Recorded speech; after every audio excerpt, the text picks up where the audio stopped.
We are honored to have you, and we would like to extend our thanks to all of you, particularly to our speakers and all participants for today's session.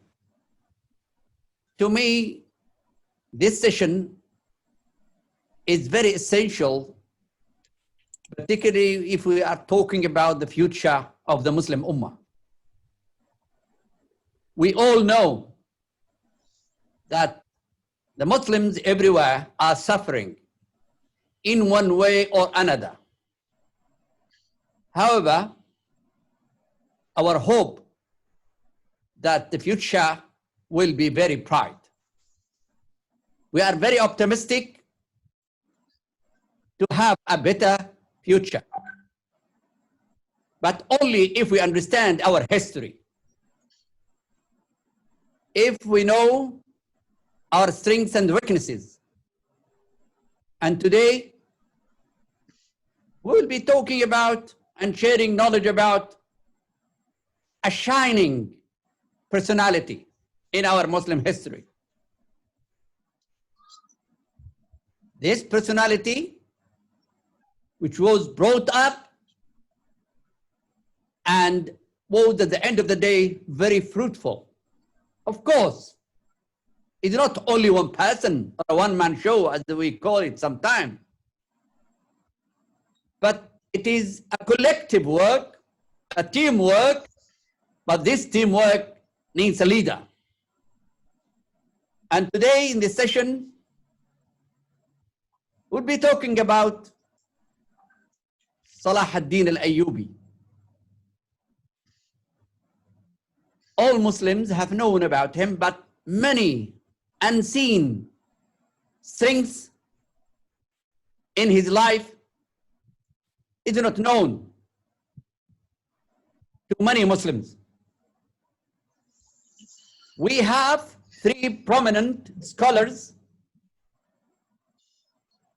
from different countries who have studied thoroughly and rigorously this personality, and they are going to share with us their knowledge about Salahuddin, and most importantly, what we have to learn for our current time and future time. I'm sure they have a lot to offer today, and we are eager and keen to listen actively. And also we have to reflect upon this history, particularly from the education perspective. And I would like to invite first Dr. Abdullah Ma'roof Abid Umar from the University of Istanbul, 29th Mayas University in Istanbul, who dedicated his time at his postgraduate studies and teaching career to the Middle Eastern history, past and modern, and also more particularly to Palestine, Al-Quds, and Al-Aqsa. He has conducted many research, supervised research, published research, and also attended international conferences and seminars. His CV is quite long, and we don't have enough time to go through all of his CV. But it is very rich, and he is a person whose specialty is Palestine or Palestine. I call upon our brother, Dr. Abdullah Maroof, to deliver his talk and share with us his knowledge about Salahuddin with special reference to his education and parenting and how he became outstanding Muslim leader, and still we are influenced by his life and history. Please, Dr. Abdullah. This introduction, and Bismillah ar-Rahman ar-Rahim, alhamdulillah wa salatu wa salam ala rasulillah, Sayyidina Muhammad ibn Abdullah wa ala alihi wa ashabihi ajma'in. I'm so thrilled to be today with our brothers and sisters at the International Islamic University in Malaysia. I have had the privilege 10 years ago of living in Malaysia and working at the University of Malaya and visiting the UIA, the International Islamic University of Malaysia, almost every day, and having the opportunity of getting a lot of information and a lot of knowledge from its outstanding library in particular and its academics. So thank you very much for this opportunity. I'm really thrilled to be today with you in this session about Salahuddin. We're speaking today about a very important subject in our lives that is affecting actually our lives and has been affecting the lives of the Muslims throughout 8 centuries. Salahuddin is not an ordinary person. His name is not an ordinary name. Salahuddin had an opportunity to shape the history of the world, not only Jerusalem, not only Palestine, not only all of these, the Middle East of what we say today, or what we call today the Middle East or the Levant.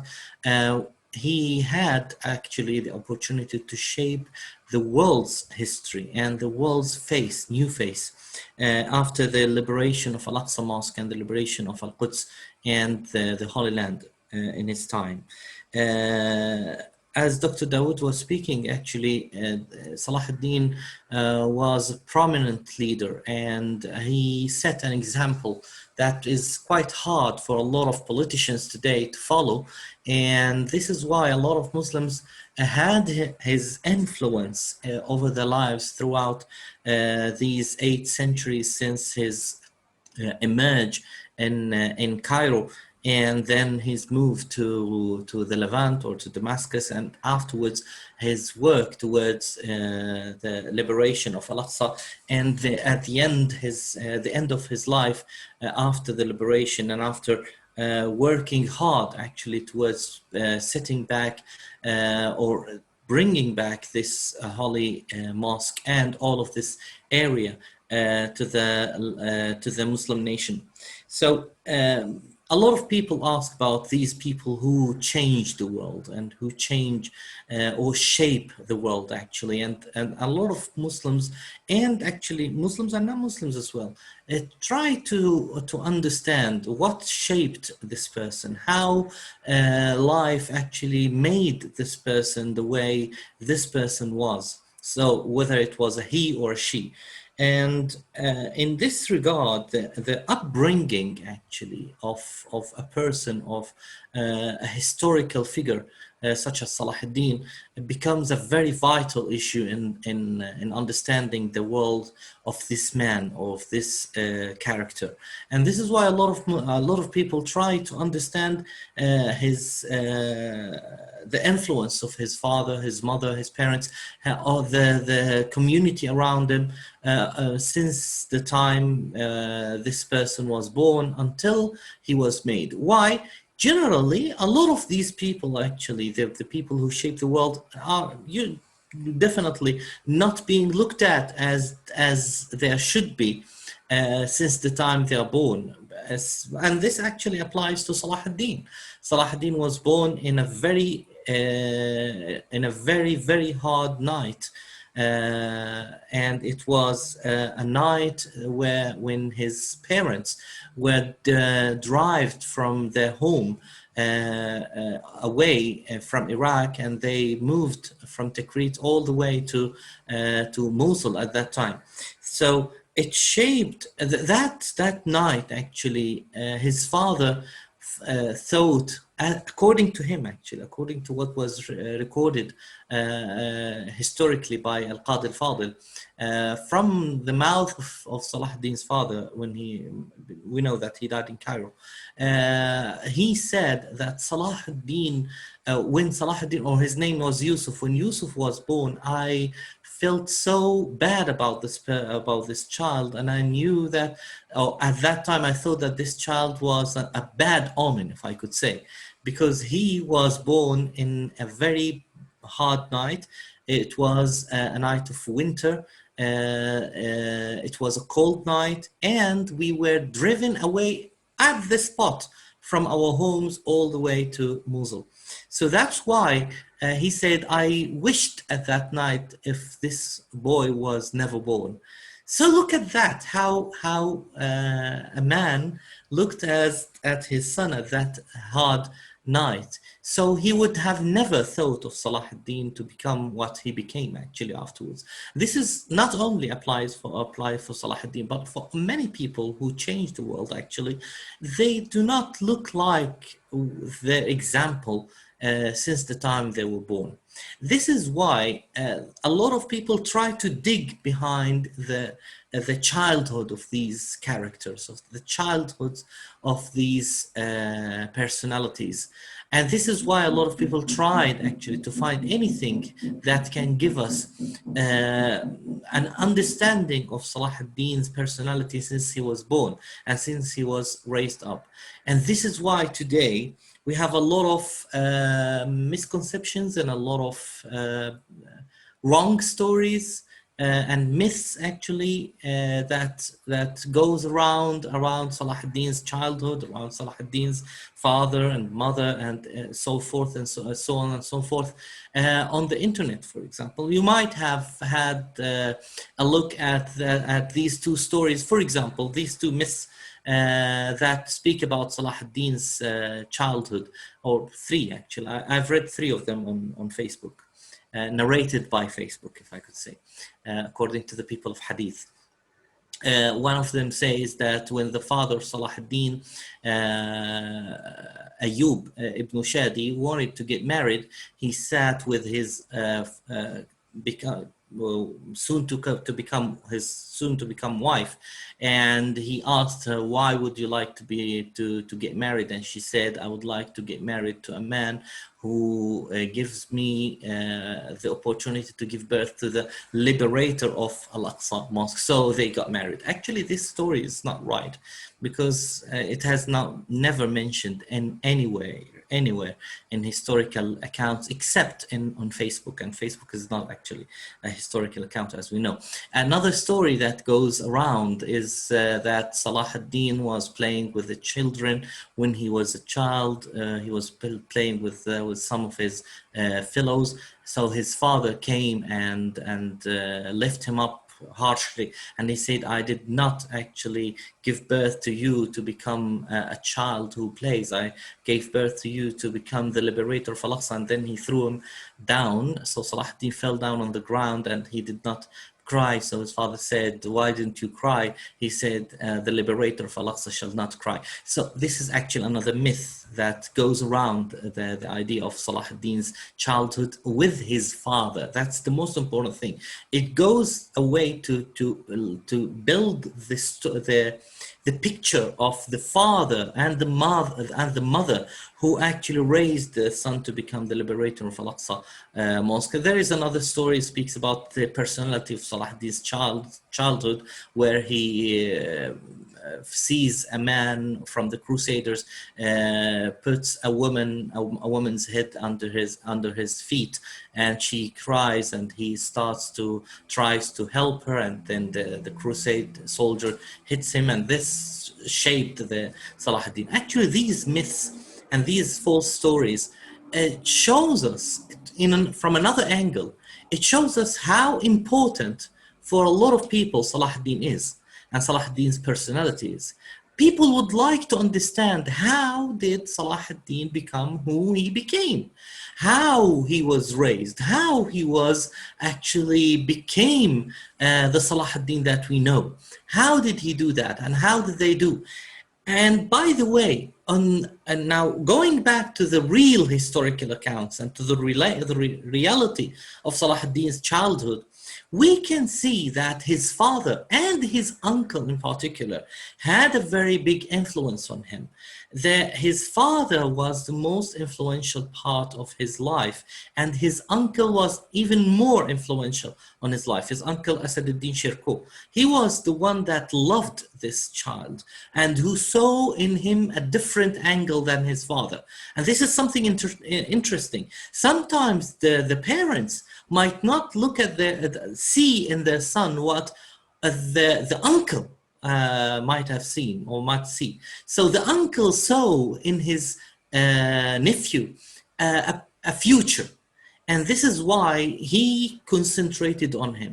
It was Asaduddin Shirkuh who was actually concentrating on Salah ad-Din and almost forgetting about all of his brothers and other brothers like Shahin Shah and Farrukh Shah and all of these and other children or other brothers of Salah ad-Din. He did not concentrate on them. He concentrated on Salah ad-Din's part in particular. Why? Because he saw in the night when he was born, he saw a good omen, not a bad omen. He said, if we have not lived, should we have not should we have not leave our hometown of Tikrit at that night, we could have never met the Sultan or the King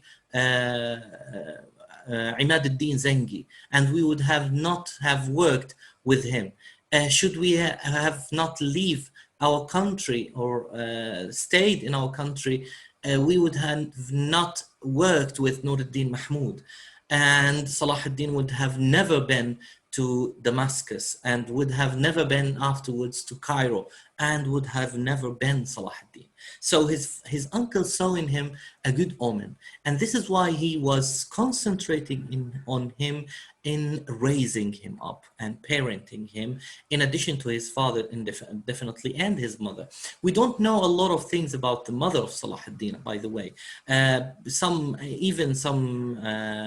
accounts claim that his mother died before that, but we don't know exactly what happened to his mother. And this shows us that we're speaking about an ordinary person.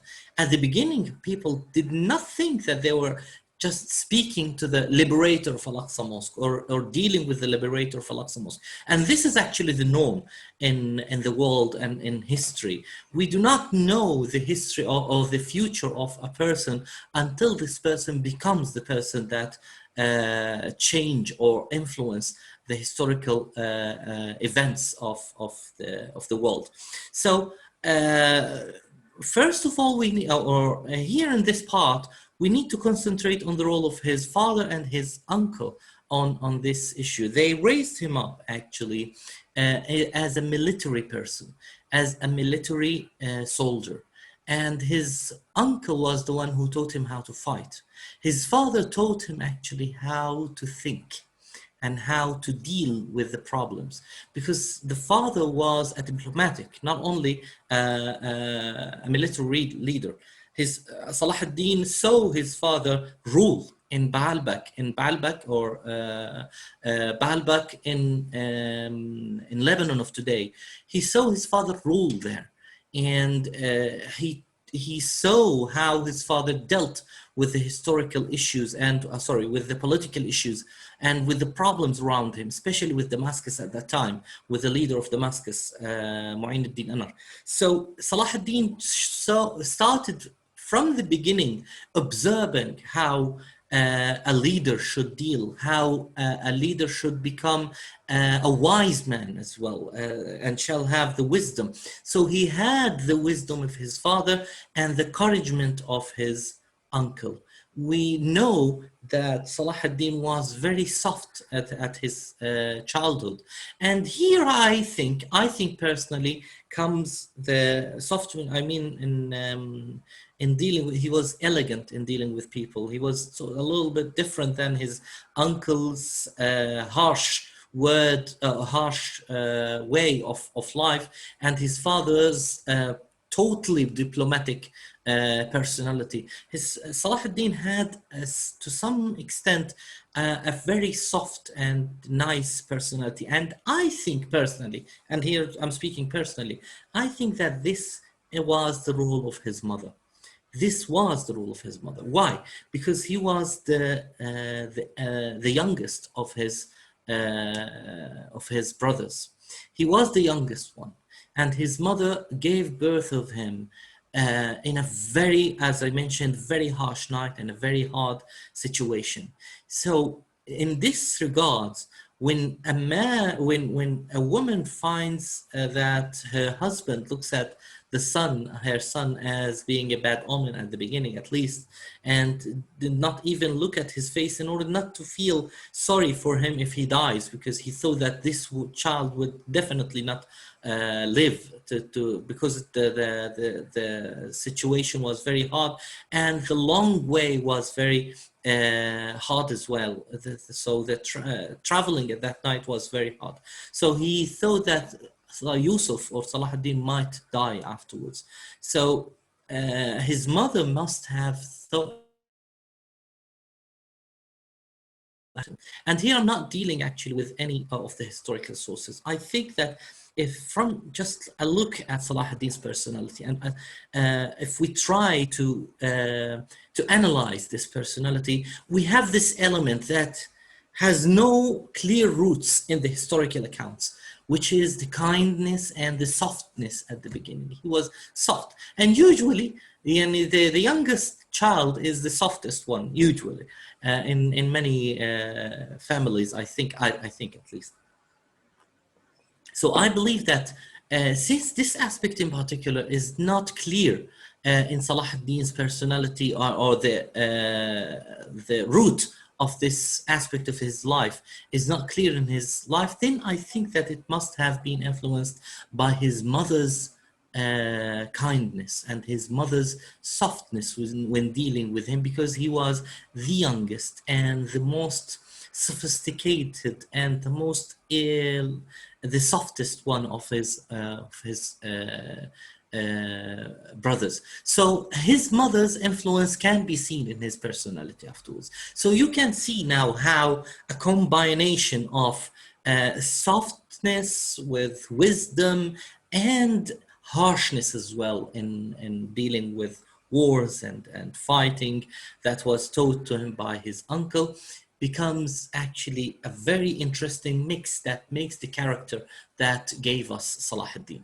In addition to that, we need to understand that parenting is not the only aspect in upbringing any person. A person has to be influenced by many aspects as well. Instead, in addition to the father and mother and family, now we speak about his uncle, speaking about his uncle. A man or a person has to be influenced by other aspects, such as the friends, the general social atmosphere around him, generally speaking about his teachers, the teachers who influenced this child at the beginning. And here comes the role of the scholars and the role of the teachers of Salahuddin, in particular in the Mosque of Damascus, in the Umayyad Mosque of Damascus, Al-Jami' Al-Umawi in Damascus. He was brought up and taught by by some of the greatest people around Damascus at that time, inside one of the greatest schools of that time, the school of the Umayyad Mosque in Damascus. So he was lucky enough to have these this influence by these scholars on his personality since a very early time. Generally speaking, Salahuddin also was speaking all the time about the influence of Nuruddin Mahmud, the king, on his personality and on his future. Nuruddin was an example for Salahuddin. So he actually, to some extent, he gave a very important role in the upbringing of Salahuddin. So Salahuddin was not actually a superman who was just born and suddenly he decided to change the world and he liberated Jerusalem. No, that was not the case, definitely. And we know that it's not the case and it would never be the case. Salahuddin was actually a result of a long process started with Maudud, going through all the time, all the way through Imad al-Din Zengi, then through his son Nuruddin Mahmud, who was the person who met Salahuddin and who helped him politically speaking, he helped him politically in order to become the one that Salahuddin became afterwards. So Salahuddin was actually a result of a long process of making a leader and making a leader who can actually get the results. So Nuruddin would have, if I at least argue, if Nuruddin had a longer life, he might have had a chance actually to liberate Jerusalem, but he did not. He died before that. So Salahuddin was a result of Nuruddin's work and a result as well of the scholarship in Damascus that has started a long time ago, since the time of the Seljuks and the time of Nizam al-Mulk, al-Madaris al-Nizamiyya, as we say, the schools, al-Nizamiyya schools that were spread all over the Sham and the Levant and Iraq, and in addition to Persia. So Salahuddin was a mix of all of these aspects, and this made him. And in this regard, we can understand that it's not only the father and the mother who raise a child. It's actually a social issue, a complicated issue where the family itself starts, not only the father and the mother. The family has to have an influence over the person who would become actually a changer of history. So it's not only the father, it's not only the mother. And in addition to that, we need to understand from the life of Salahuddin that the idea of raising the liberator of Al-Aqsa might not be the main idea that influence a person in raising up their children, but influencing what influences them in this regard is to raise up one of the people who contribute in the liberating of Al-Aqsa and the liberating of Palestine. If you do that, the person that you're raising up might go and beyond the expectation of yourself and maybe himself as well, or herself, and become the leader of the liberation of Al-Aqsa. This is one of the most important issues that we understand from the life of Salahuddin and the upbringing of Salahuddin. And one point that is left here is the influence of Salahuddin over others as well at that time. Now comes the idea of a woman that influenced Salahuddin when he was a youth, and then she influenced his life after he became a leader. And that was Ismat al-Din Khatun, or I can call her the Queen, Ismat al-Din Khatun, who got married to Nuruddin Mahmud.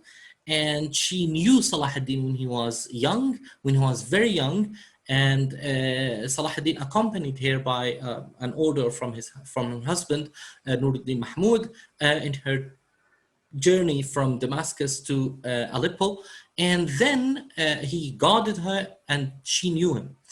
And afterwards, during that journey, Salahuddin must have had an understanding of the personality of this great lady. And afterwards, after the death of Nuruddin Mahmud, Salah ad-Din got married to Ismat ad-Din Khatun. It was an honor of it was like an honoring of that woman that, after she became a widow, to marry a king, actually. So he got married to her. And afterwards, after getting married, he was influenced by her personality as well. She was wise. She was well known as a person of raising up the whole community and dealing up with the whole community. She had built a lot of schools that teach the children a lot of issues that are related to their lives, in addition to the issue, to the main issue of that time, which is the how to stand against the Crusaders and stop them from, and just drive them away from the lands and liberate Al-Aqsa Mosque and the Holy Land as well from the Crusaders. She built these schools. She had only one child afterwards.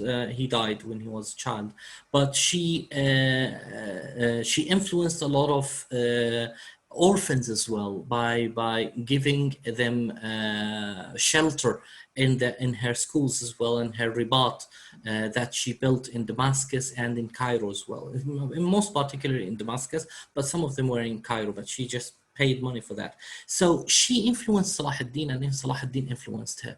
And here we see the woman actually who can influence the person all the time, all the way until even after he becomes a king.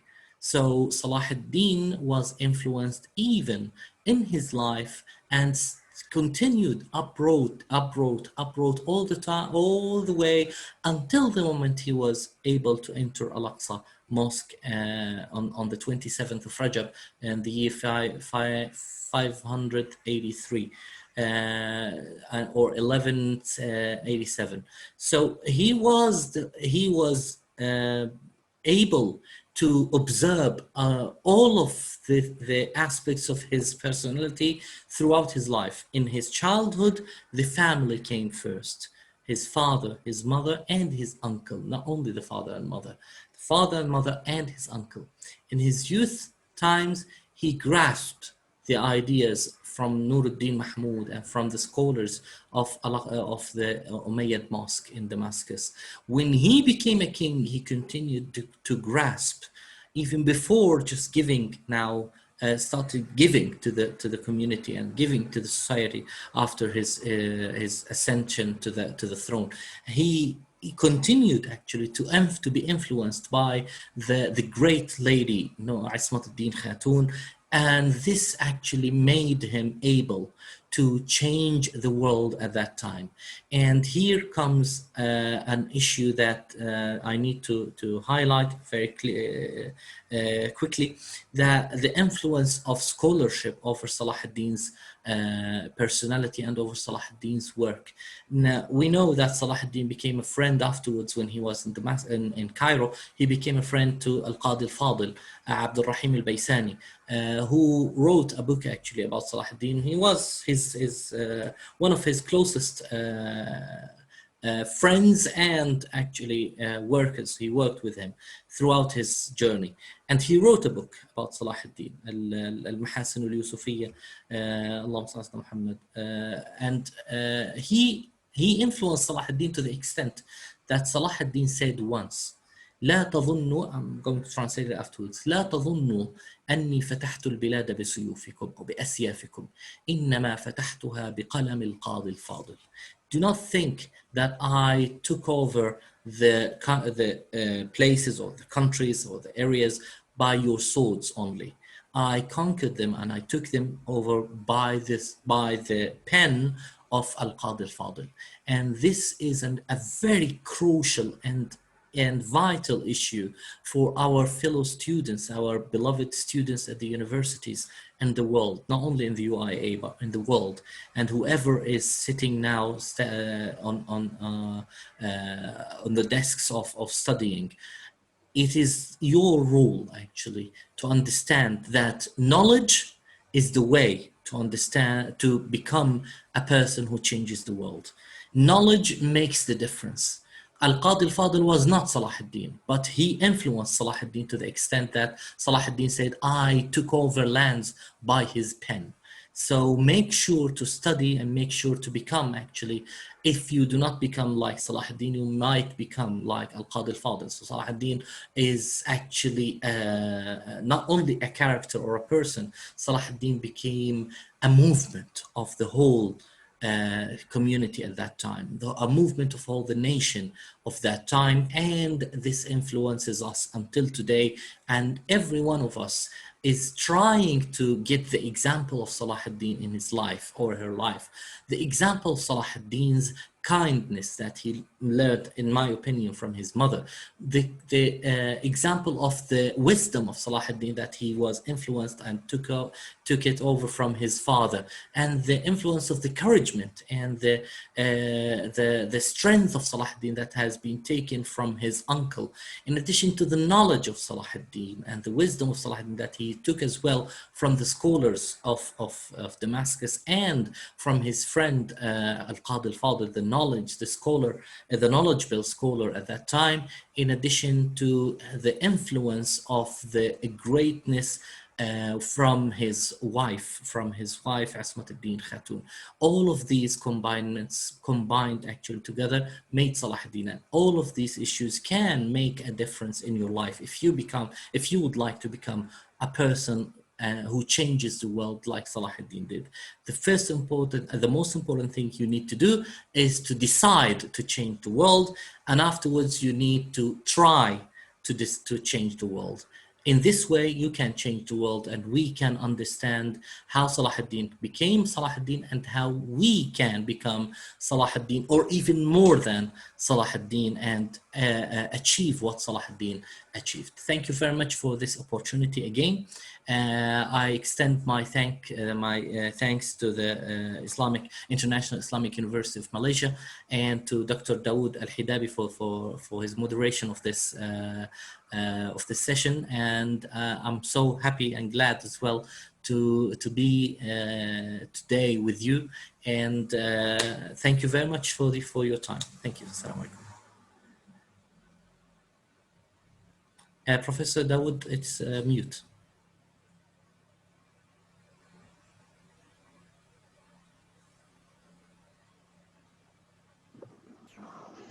Prof, you need to unmute. Unmute, yeah, Prof.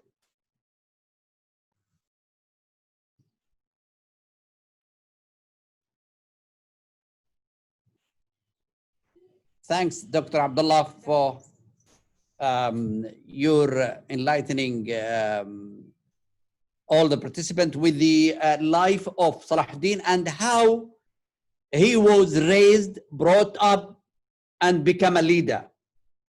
As you said, it is not a mere chance just to get a leader, but it is a process where his family, mainly his mother and father, and also extended family like uncles and relatives, and later his the mother, the woman, and also the role of women, particularly in shaping the personality of Salah ad-Din. Also, we cannot forget the role of teachers and the knowledge he get.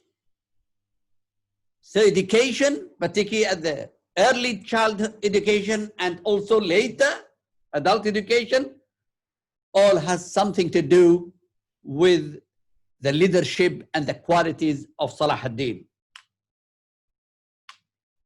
We learn also, as you showed us, that there was a special attention to Salah ad-Din because he had shown talent. So we have to think about those talented who are really in need of more attention in order to be liberators, leaders, and also give us the hope for a better life in this life and the life to come. I don't want to repeat what you have said, but all education whether at the family or in the mosque, because everything was related to the spiritual side and the ethical side. So this kind of integration and developing the iman, the knowledge, and also we have learned today as well the importance and the significance of action learning, because he learned through being part of the life of his uncle and his father. So action learning or learning authentic learning in that context is very important as well. So we have to think and also spread this awareness for our sisters, our parents, our education system, and our qudwa, whether they are teachers or political leaders, all of whom have something to do with the development of the future leaders. And before we open for the discussion, if you allow me, Dr. Abdullah, if invite the Associate Professor, Dr. Muhammad May, who's been educated everywhere, in Egypt, in Palestine, in Yemen, in Malaysia, everywhere. It is the case of the Palestinians, they are scattered everywhere, and his education was everywhere. We will give him also the chance to say, at least for a minimum of 10 minutes, whatever he wants to say regarding Salahuddin. Please. Bismillah ar-Rahman ar-Rahim. Salatu wassalamu ala Sayyidi Rasulillah wa alihi wa sahbihi ajma'in. Thanks, Prof. and IUM team for this invitation, International Islamic University, for this invitation. It's my honor to be with you today. And I would like first also to thank Dr. Abdullah for his nice talking and lecturing about Salahuddin. Actually, hence I got this invitation, I start thinking what it will be about. So likely, alhamdulillah, I have my sister, she is studying at Al-Azhar for PhD in history. So when I start talking with her, because my background is education, my field is education. So how can I talk about Salahuddin Al-Ayyubi from education perspective? And she mentioned to me something that we are not talking about, we are not using in education, even it is related to education. It's about what they call تاريخ الذهنيات, or تاريخ, some others they use the word of تاريخ العقليات, the history of mentality. I think that's so important expression, so important concept that maybe need to focus on. And I think what happening today is about this. This is about trying to talk about, to understand the personality. Dr. Dawood many times talk about the personality of Salahuddin, and also Dr. Abdullah, he mentioned about the personality of Salahuddin or Salahuddin Al-Ayyubi. I prefer to use Salahuddin Al-Ayyubi. Or to be, I'm not sure if the others know that actually his name is not Salahuddin, his name is Yusuf. Okay, so his name is An-Nasir Salahuddin Yusuf ibn Ayyub. So maybe the most of us, we don't know about that. His name actually is Yusuf, and his Salahuddin is like they call I don't know, title, just it's like a title for him. So anyway, Salahuddin, as Prof mentioned, the focus supposed to be about his personality, and this personality couldn't become by chance, by accident. Of course, many factors supposedly affected this personality, and that's what Dr. Abdullah, he focused on in his nice talking today and his nice speech today about Salahuddin. So that's encouraged me to think more about the history of education at that time. also all what we call the educational system at that time. We know in Islam, usually school has been attached to, or had been always attached to the mosque, to the masjid. This is historically, but maybe we don't know that the first school, the first formal school, okay, historically established in the 4th century, exactly 459 after Hijrah, by Nizam al-Mulk. And because of that, they call it al-Madrasa al-Nizamiyya. Al-Madrasa, it's not a regular school. Al-Nizamiyya is just because the minister who established her was Nizam al-Mulk. So Nizam al-Mulk, I think his name Abu Hassan Ali, he's Nizam al-Mulk, he was a Seljuk minister. And for some researchers, they assume that he is, they thought that he is the first minister of education in the history. So this is before Western countries talking about minister of education. And so maybe according to some scholars, that the first minister of education, he was Nizam al-Mulk. And the first formal school, this means this is school established by the state and sponsored by the state, and it is separated from the mosque. Even they focus on Islamic, what we call Islamic, this means Sharia, Usul al-Din. They focus on that, but it is separated and sponsored by the state. So they hire teachers. There was a goal. When I try to read about this al-Madrasa al-Nizamiyya, I surprised when I found, for example, about the goals of the school. Okay, schools, they talk about encouraging, number one, of course, they need to teach the students about Islamic studies, I mean, Sharia, Usul al-Din, Quran, Ilm, Hadith, all of that. But they also think they are talk about what we call is الإنسان المصلح لنفسه المصلح لنفسه المصلح لغيره. This means it is about the person, they would like to come out, this is one of their goals, okay, that this person, these students, okay, must be righteous in himself and reforming to the others also, encouraging what also their students to think. Now we are now after this about how many years right now, 1,000 years, we focus right now in our educational system about thinking. That's what they focus on, how to encourage students thinking. And they talk about what we call how to transfer the knowledge to the new generation. This is what we call نقل تراث الأمة للأجيال القادمة الأجيال الجديدة. So also preparing the technical people and so on. So why I'm talking about this?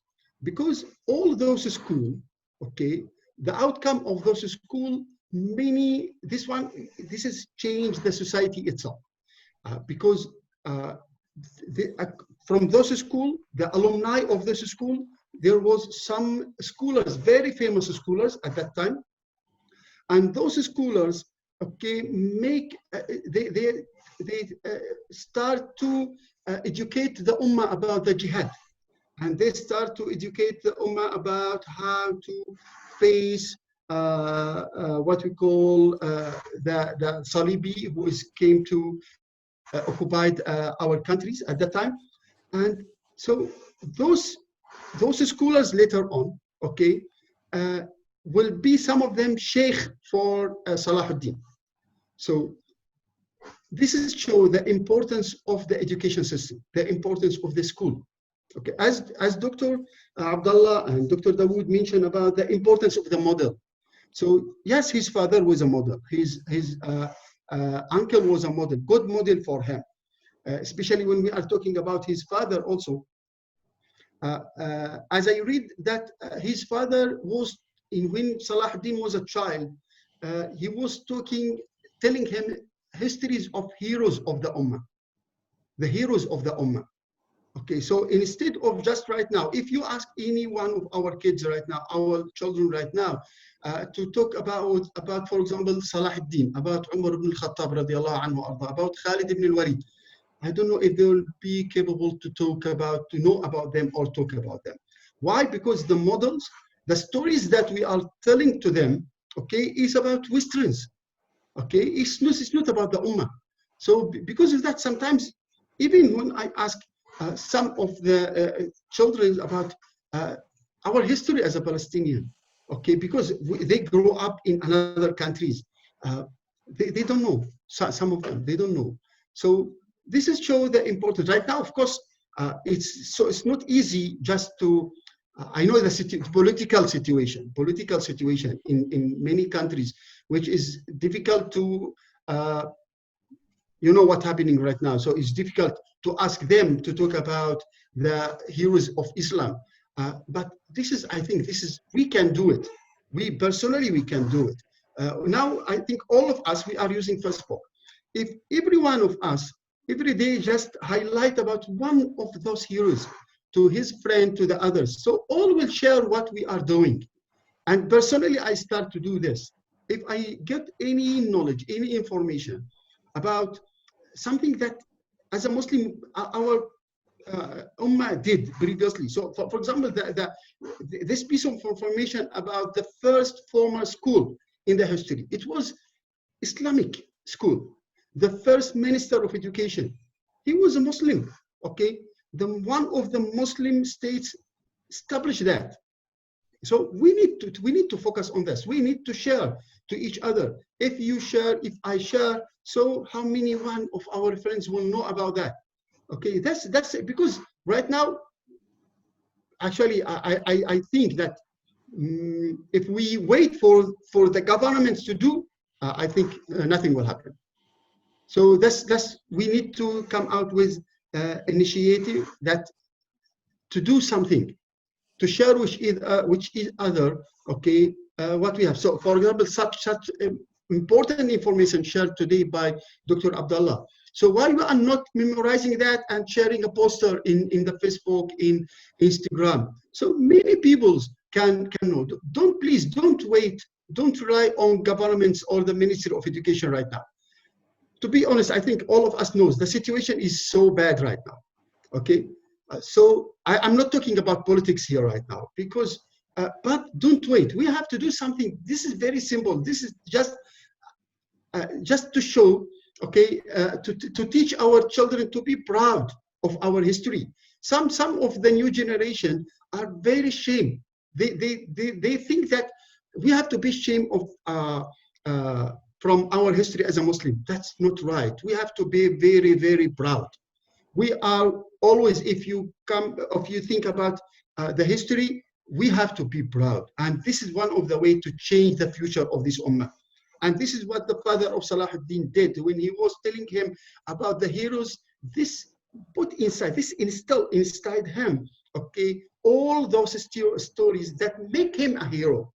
So that's the importance of what we tell our students. That's our children. That's the importance of the model, as Dr. Dawood mentioned, al-Qudwa.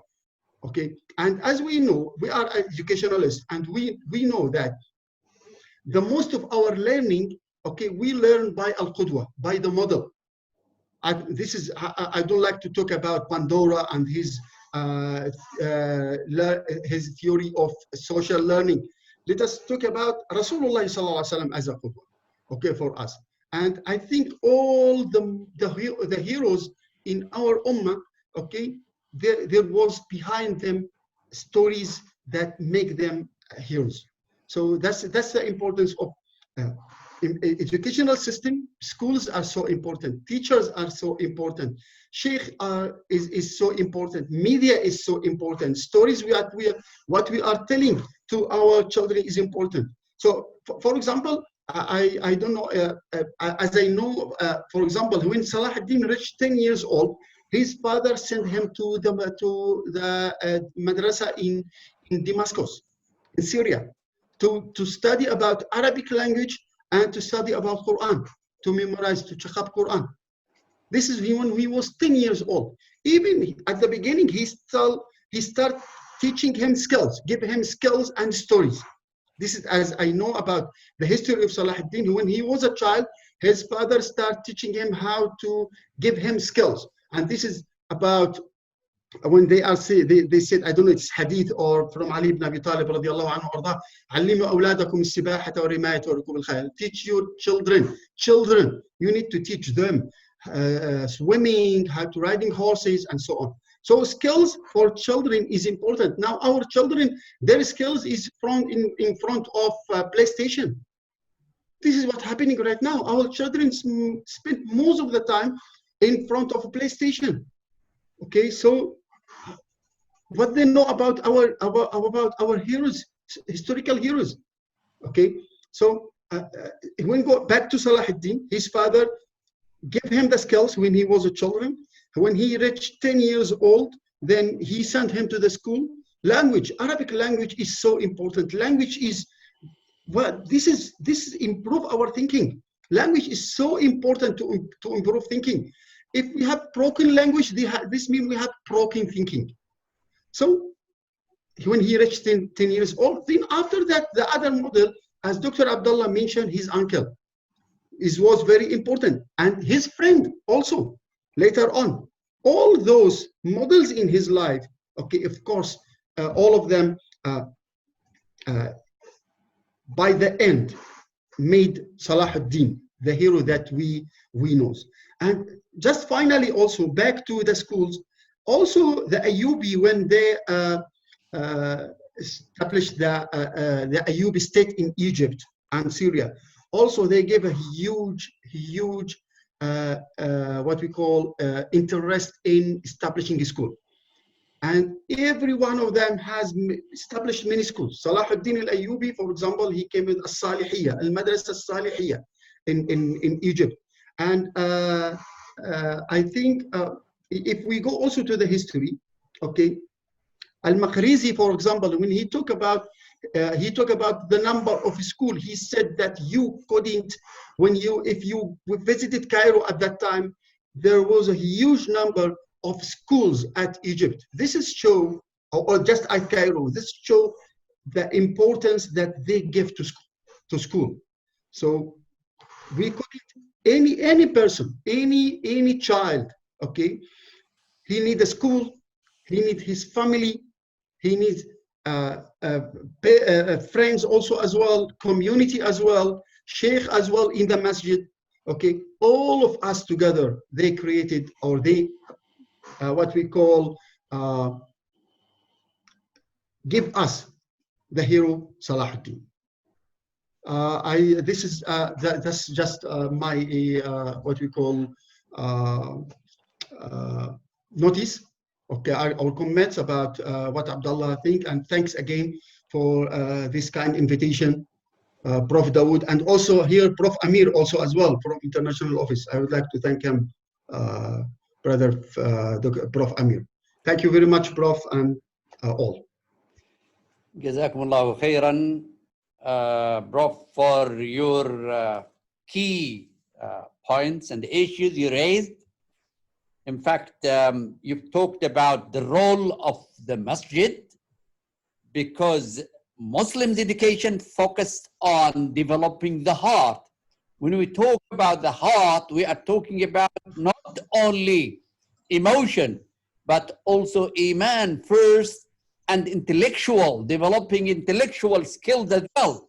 But they have moved on to discuss, as you raised this particular issue rightly, which is we develop and educate our kids for having an impact in their life, so that they have to reform others, not only reform themselves, but also reform others.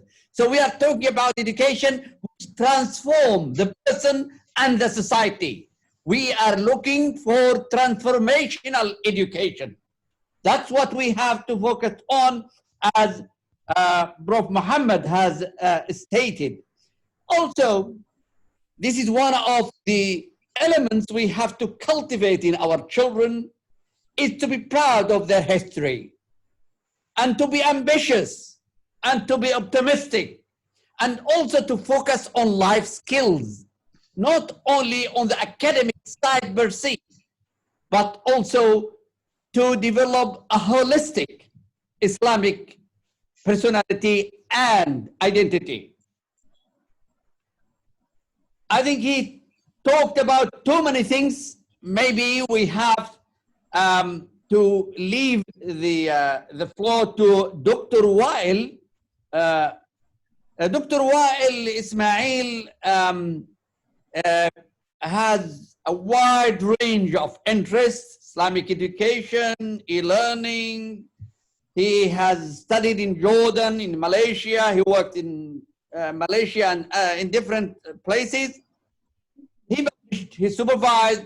He's an academician, outstanding academician. So I would like to invite him to deliver his comments to us and to share with us his thinking. Please, Dr. Wael. بسم الله الرحمن الرحيم والحمد لله رب العالمين عليه أفضل الصلاة وأتم التسليم. Thank you for the organizer and committee for this well-being, and so thanks for Prof. Dawood as coordinator for this well-being, and so thanks for Dr. Abdullah Maruf and Dr. Muhammad. He gave good information and good knowledge about Upbringing Salahuddin Ayyubi. I think for me will highlight about a specific aspect of in education about Salahuddin. Inshallah, this is limited to 10 minutes as short time. Salahuddin al-Ayyubi is considered the spiritual and educational leader and godfather of all who liberated al-Masjid al-Aqsa. Also, he is considered a great and inspiring personality in the history by Muslims around the world. It is important and necessary in our present time for many reasons, including Bayt al-Maqdis is in trouble, and the situation is similar the situation at the advent of Salahuddin. The period preceding the birth of Salahuddin was one of the worst periods in history, in which sect and strife and conflicts and wars spirit. Our nation is waiting for a good idol as Salahuddin Ayyubi to restore our pride and dignity. The extrapolation of history is necessary to know how Al-Masjid al-Aqsa was restored first, to work the same way to return it back again. Optimism for victory is required. There is no reason to despair. Liberating Al-Masjid al-Aqsa is not only a political issue, rather it is religious issues that concern hundreds of millions of Muslims around the world. It is the dream of every Muslim youth in the world, especially Palestinian youth who are experiencing the Israeli occupation. How Salahuddin al-Ayyubi became a great leader, and what was his motivation to liberate al-Masjid al-Aqsa?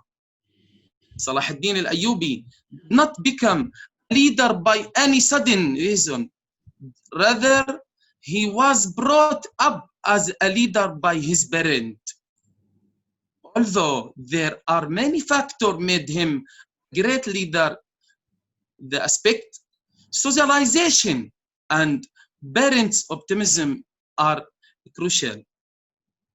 Salahuddin al-Ayyubi say, children are brought up in the way in which their elders were brought up.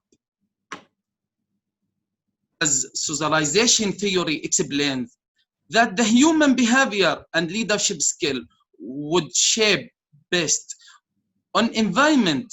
Salahuddin Ayyubi was brought up by his parents by providing a good environment. His home environment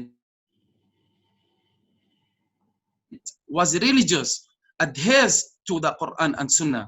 His parents motivated him to become a leader and liberate Muslim countries, especially Jerusalem, from occupation. Since all method of education will not beneficial unless the surrounding environment supports this method. The environment of Salahuddin Ayyubi therefore greatly helped him to be a Muslim leader and ideal personality. If you want the liberation of Al-Masjid Al-Aqsa, we have to make our home and social environment of our religions with the ideal example of Salahuddin Al-Ayyubi. The parents' optimism is another important factor in shaping the children's personality. Father of Salahuddin Al-Ayyubi, Najmuddin, used to pray to Allah and ask him to make Salahuddin as a reformer and leader, and he also instilled the love of Bayt al-Maqdis by calling him the liberator of Al-Masjid Al-Aqsa. عن أبي هريرة رضي الله عنه عن الرسول صلى الله عليه وسلم أنه قال: إن الله يبعث لهذه الأمة على رأس كل 100 سنة من يجدد لها دينها. From this hadith, we must be optimistic that Allah will send a person like Salahuddin again when we are optimistic or change our social environment Islamic. Our method, our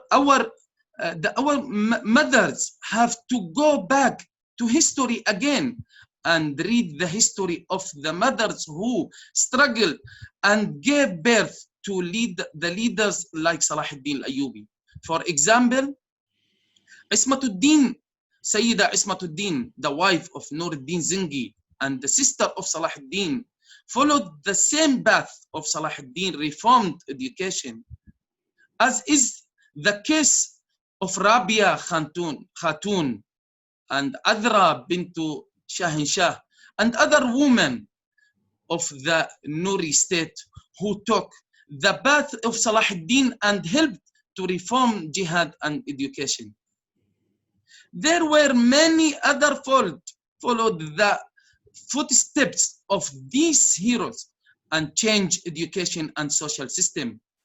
The ideal role played by our mothers are still reflected in Al-Masjid Al-Aqsa squares.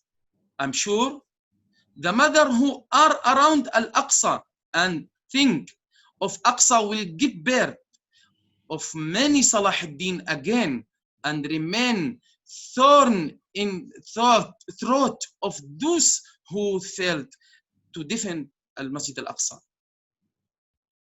The signs of liberation are clear as long as this ideal continue, and hope will remain for future generation as long as the women of Jerusalem are stationed in Al-Masjid Al-Aqsa Square.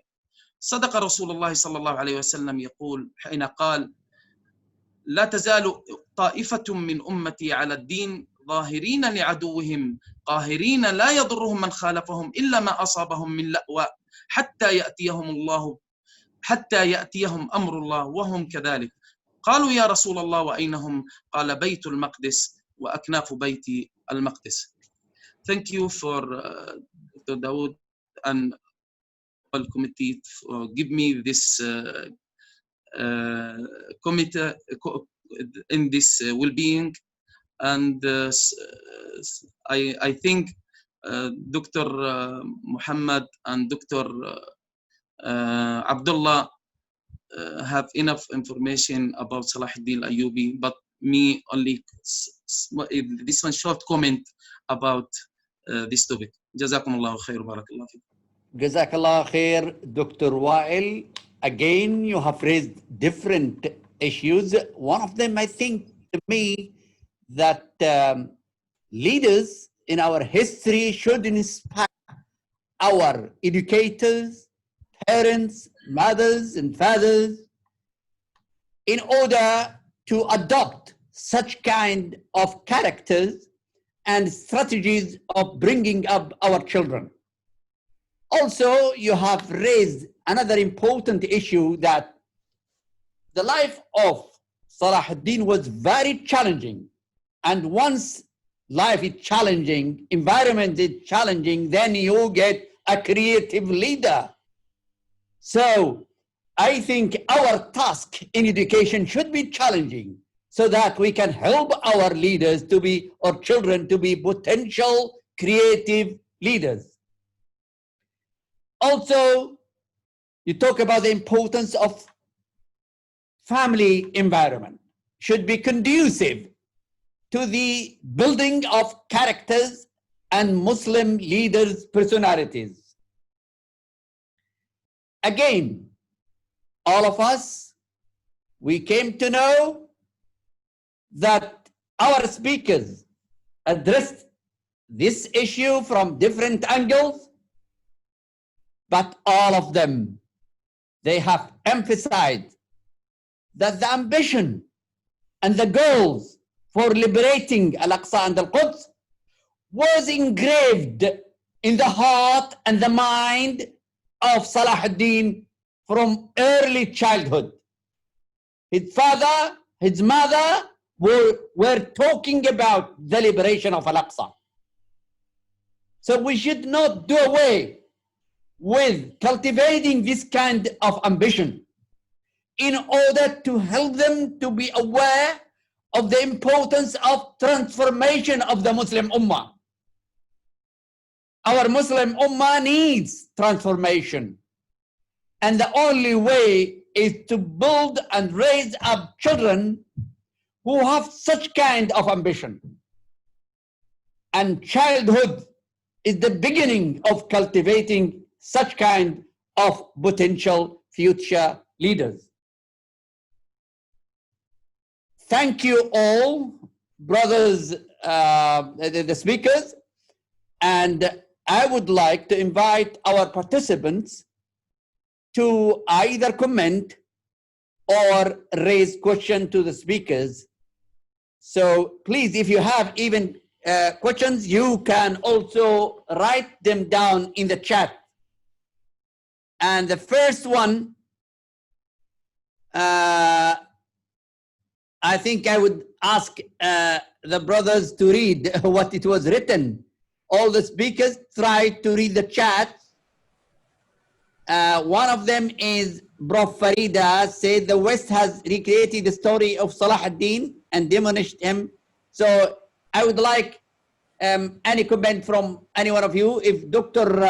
Abdullah, I can see that he's nodding his head to give us some comment on that particular question of Prof. Farida. Please. Yes, thank you very much, Professor. Yeah, I could read the question. It says the West has recreated the story of Salahuddin and demonized him as an immoral being. Do you know of any film of or animation of Salahuddin that portrayed him in an educative manner? Actually, in English language, I'm not sure actually if it has been done in English language. Some of the works in the media have been done in the Arab world and in Arabic language, such as, for example, the well-known TV series Salahuddin Al-Ayyubi, written by Dr. Walid Saif and directed by Mr. Hatem Ali. It's in Arabic language, and I know that it has been, I think, translated as in Turkish they say altiyaz. I was about to say it in Turkish, sorry, because I live in Turkey. So there is a translation on YouTube, so you can check that, and I think that it's a good one. It's 30 episodes.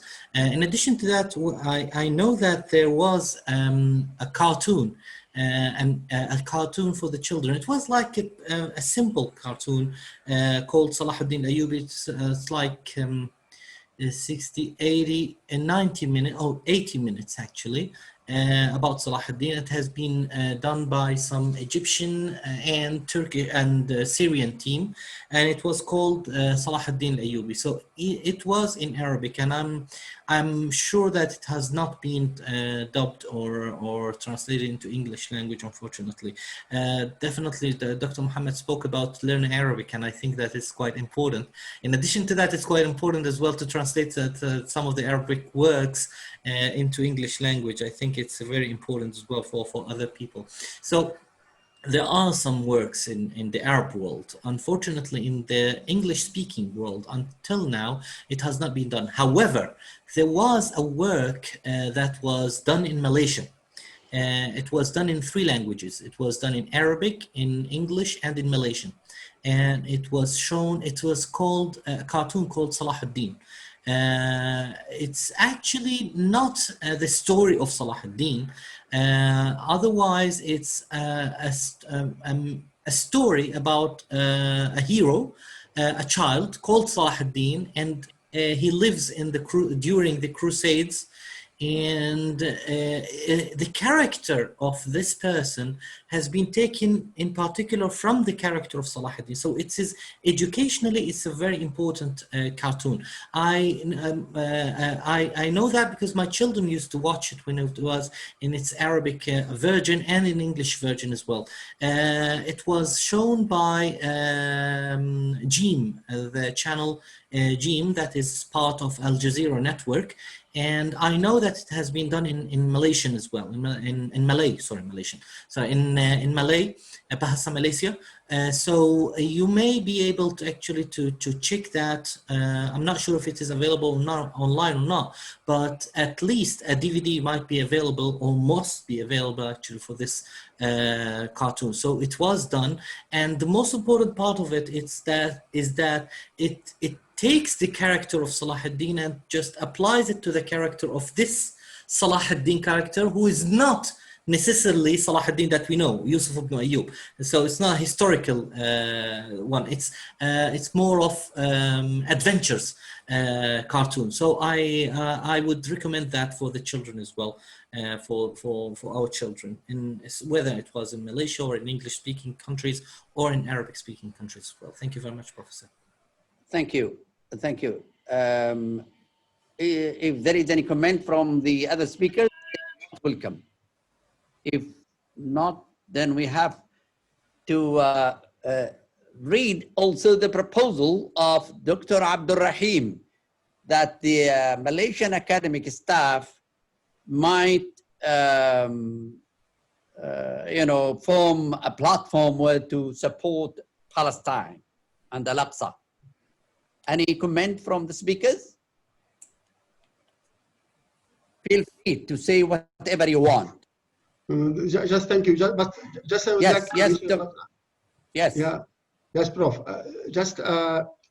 Thanks for the information that I got from Dr. Abdullah right now about the efforts. But I would like to encourage ourselves, all of us, okay, as a Muslim, just not to wait for what we call organizations to do. We can do it individually by ourselves, by sharing with the others, because what we call right now, the social media is so important. So if each of us, for example, just share a very small piece of information about our historical, as a Muslim, historical Muslims, leaders or some scholars, or some information about Muslim, all this especially, and I hope that, for example, to translate it, Arabic plus English, or English plus Bahasa Melayu, or Bahasa any other language. So if every one of us just share in his Facebook just a piece of information, okay, then the others will share it, so it will reach to millions of people. So in this case, we ourselves, we will participate in highlighting, okay, our history as a Muslim. That's the point. Plus, of course, the institutions can help, universities can help, others can help also as well. But I'm talking about individuals themselves. Thank you, Prof. Yes. if no question, I might also maybe pose a question to the speakers just to seek their comments. Now, let us imagine that we would like to educate our kids, our children, based on this, say, model. What would you advise our educational system in the Muslim world, formally and informally, whether informal education or informal education? What should we do in order to prepare people to be like Salahuddin, or a little bit even less? That's a very hard question. I don't know if I could if I could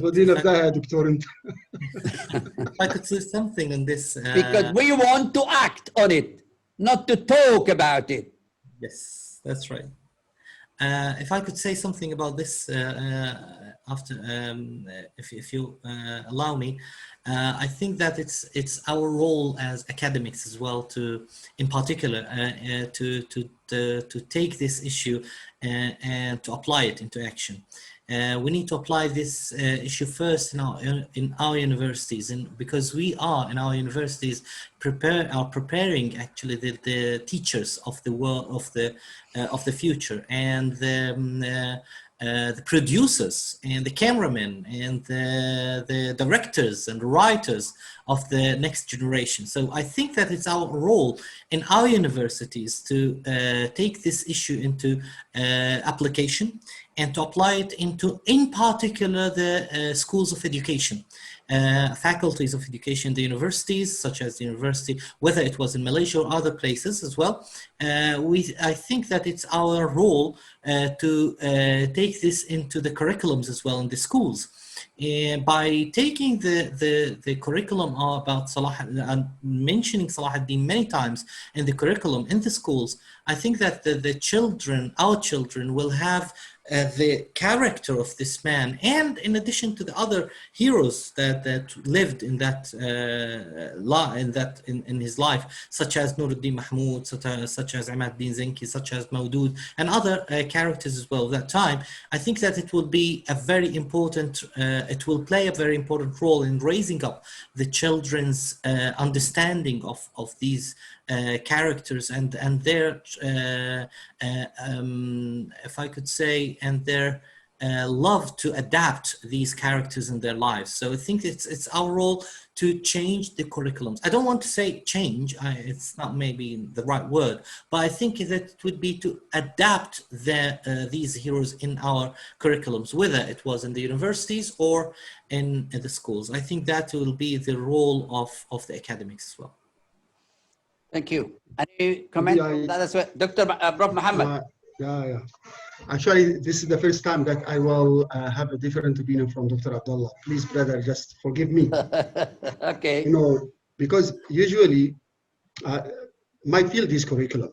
Always, I say to the teachers, my students, you have to follow the curriculum. You have no any choice to do any adaptation or change.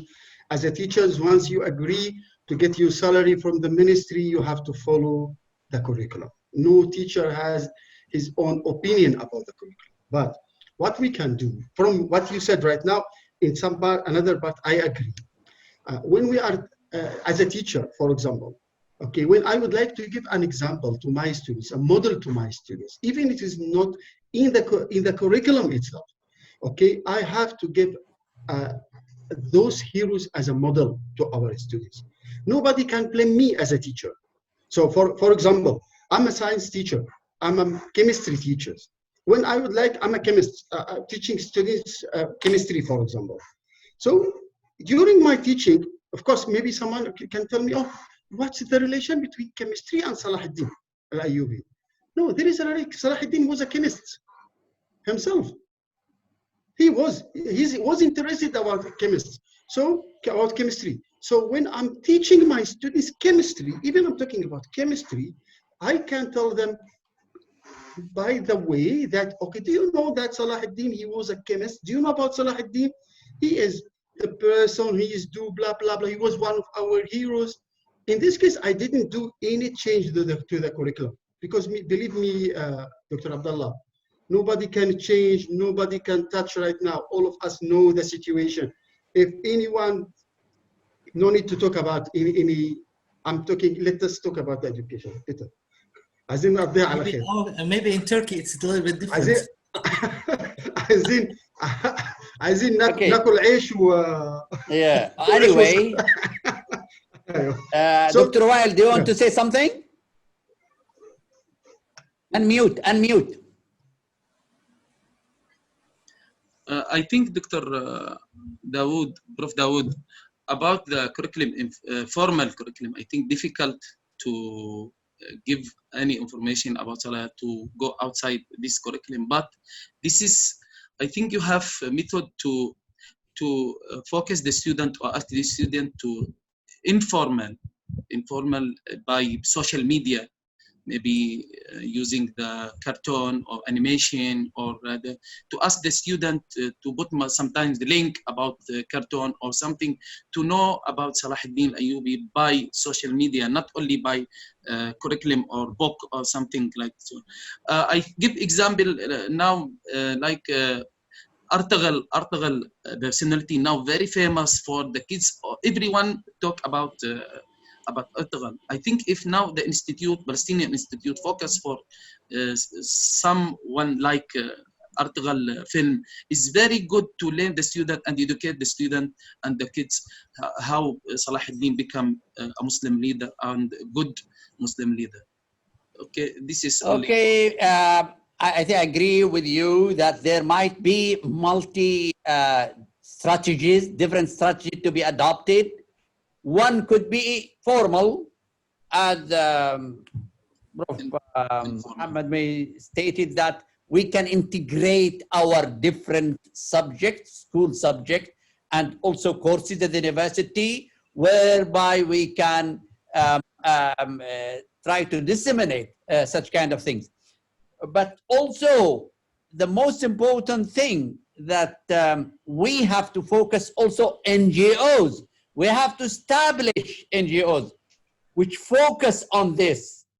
Focus not only on the adults, but also early childhood.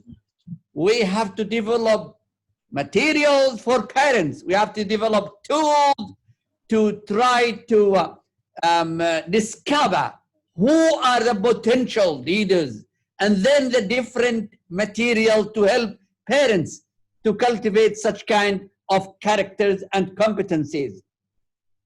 The media nowadays, as Dr. Weil mentioned, the social media and other media are very important. The role of the mosque, again, we have to restructure and help the mosque to do its job in a better, more effective way. I'm sure there are many ways we can think about, but at the end, there is one sister, I think she was, I think, asking Dr. Abdullah whether this is the animation you mentioned or not in the chat. You can answer her because I don't know how to answer. But at the end of the day, I think I'm very thankful to our outstanding speakers. Also, they have at least shared with us their knowledge regarding Salahuddin, and I think also we have, all of us, to learn a lot of lessons from this story for our new generation. Thanks for the speakers. Thanks for the participants as well.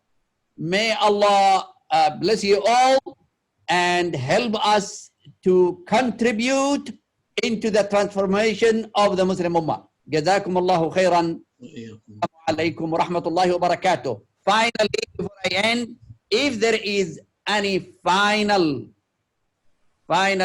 word for each one of you, then please do so in 1 or 2 minutes. Start with Dr. Abdullah. Thank you very much, Professor. I would like just to thank as well, first of all, the University of International Islamic University of Malaysia for this opportunity. And I would like to thank Dr. Mohammed and Dr. Wael for this participation, and I would like to thank you, Professor, for this moderation, great moderation, and thank you very much for your questions for everybody. And I hope that inshallah very soon, inshallah, all of us will meet in our liberated Al-Aqsa Mosque, inshallah. That will be inshallah. Yani, they think that it might be very far away, but in Allah's eyes subhanahu wa ta'ala, it's very clear and it's very close inshallah. يعني يرونه بعيدا ونراه قريبا إن شاء الله. بارك الله فيكم. Thank you very much. Prof. Muhammad May. Thank you, Prof. And thanks for International Islamic University, Dr. Abdullah, Brother Dr. Wael, and all for this session. And also, I pray, same to Dr. Abdullah, that inshallah, we pray to Allah subhanahu wa ta'ala to make it soon. So, inshallah, we hope that we'll pray in Al-Aqsa soon, ya Allah. Inshallah. Jazakallah khair. Dr. Wael. Okay, thank you, Prof. Abdullah, and thanks for Dr. Dawood, Prof. Dawood, and Dr. Muhammad, and thanks for the organizer to invite me for this well-being. Inshallah, we'll meet you for next maybe activity or some conference or well-being, inshallah. Thank you very much. Thank you for this. Before the end, because there was a request from one sister called Maisa. She wants to say few words, please. Sister Maisa.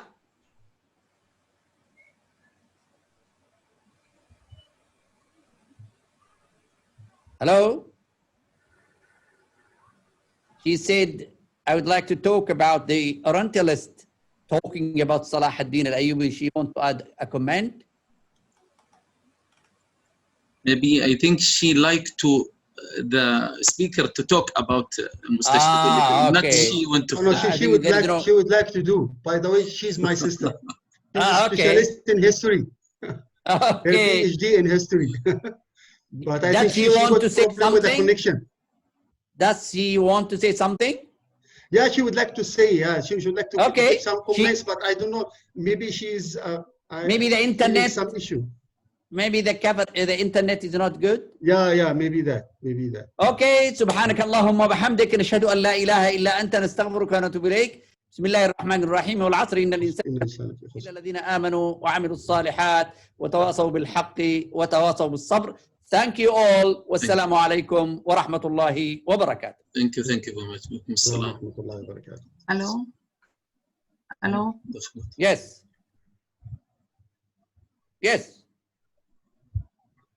الله وبركاته. وعليكم السلام ورحمة الله. خالص الشكر للندوة الكريمة العظيمة اللي حضراتكم قدرتموها باقتدار وبمقدرة فائقة. معكم ميساء يوسف، باحثة الدكتوراه في جامعة الأزهر، وأتشرف أني أكون شقيقة البروفيسور محمد يوسف مي، وهو مثل الأعلى. وكما حضراتكم تفضلتم أن في كل عائلة له مثل، فكما صلاح الدين الأيوبي أخذ مثلا من أبيه وعمه، فأنا أخذت مثلي من أخي الأكبر دكتور محمد. بدأ الأمر فقط هو كنت أود أن أسمعه من سعادة المحاضر، ألا وهو الحديث في هذه الآونة من بعض المستشرقين من العرب الذين يحاولون النيل من سيرة ومسيرة صلاح الدين الأيوبي بغية أغراض أخرى، فكان لابد من تسليط الضوء على هذا الأمر، ونحن في أمس الحاجة لأن نمهد أجيالا تعرف صلاح الدين الأيوبي دون شائبة تطيل هذه القامة، خاصة ونحن نعلم أن الكثير يريدون النيل من رموز الأمة الإسلامية. فقط أريد هذه النقطة للأهمية إن كنا نريد خلق وصناعة قدوة حسنة. وخالص الشكر لكم ومحبات جمهورية مصر العربية لعلمائها الأفاضل في ماليزيا وفي شتى ربوع العالم. وفقكم الله وإيانا. السلام عليكم ورحمة الله. وعليكم السلام ورحمة الله وبركاته. The sister talking about our role to clear the misconception and misunderstanding spread by the Western literature about Salah ad-Din. It is our role as Muslim to clear such an misconception, particularly among the Muslims. جزاكم الله خيرا. السلام طيب. عليكم ورحمة الله وبركاته. في أمان الله جميعا.